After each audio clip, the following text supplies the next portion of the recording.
Hi. What was your thinking when you chose to do Shakespeare with inmates? Why Shakespeare? Well, first of all, Shakespeare is my passion. Um, uh, he's such a great storyteller, and I've worked on his works for a very long time. Um, why do I use Shakespeare? Is I can find in his stories oftentimes events that parallel lives of people who end up coming to prison. Trauma is a very large part of a hurt human being, and hurt people hurt people. So oftentimes the trauma they've suffered, whether it's violence, whatever it is, the violence is. I got to plug my phone in here because I'm going to lose the this eating up my energy. Hold on one second. Okay. Um, is there's no language.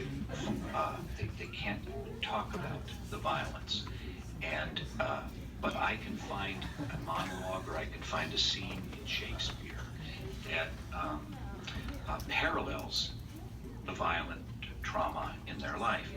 And so through Shakespeare, they find Shakespeare's words, and as they work on the character, what happens is they begin to think about their own life, and they begin to apply the same tools that they analyze a character and provide the backstory and dig into where the hurt is. And then in the safety of the circle of trust which we build, they're listening to guys talk about real life events that happened in their life. And they begin to see that in talking about it and finding language for it, that those guys begin to heal the trauma. So their behavior isn't the same. And so they see that it works for them, and they trust the circle to hold the confidence that they're sharing. They begin to talk about it. So unless you really are able to talk about the trauma that's happened in your life, it'll never heal. And there are different ways that you hide that pain or cover that pain up, and that's where addiction oftentimes comes from, is to cover it up. But that doesn't solve the problem. It only creates another problem.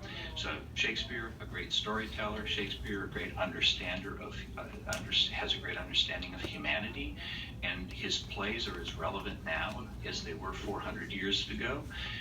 If our society continues for another 400 years, I think he'll be as relevant then as he is now, because he deals with what it means to be a human being.